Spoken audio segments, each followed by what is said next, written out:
Francisco Villaseñor, director of the Los Cabos International Airport, said in a telephone interview with Ana Bárbara Ruelas of Cabomil News that to date there have been more than 500 canceled flights to and from the Los Cabos International Airport, which represents a loss of more than 80,000 passengers as a result of the COVID-19 contingency.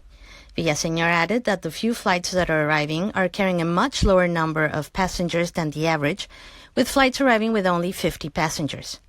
The forecast is for an even lower number of arrivals in the next few weeks, especially from travelers from the U.S. and Canada.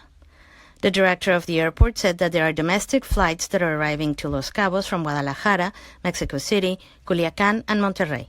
However, many airlines are canceling because of the low demand in flights. The main international hubs are still flying into Los Cabos with flights from Los Angeles, Nevada, and Houston. An Air Canada flight and a British flight arrived to take passengers back to their homes. Also, there are fewer private flights registered, with many planes returning to their places of origin, mostly to the U.S. and especially to California.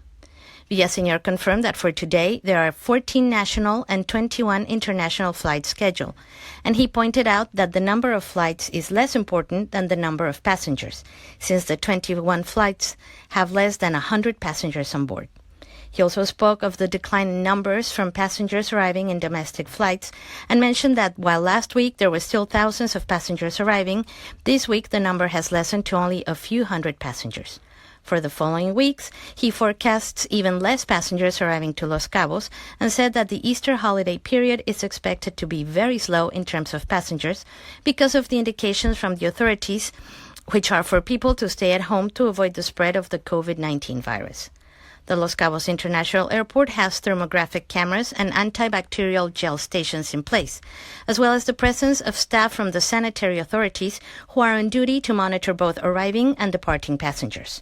Last week, the federal government requested control measures to be implemented at the airport for arrivals and departures to help implement the protocols which require travelers to answer a travel questionnaire, and based on the answers, the passenger may be subject to a second revision.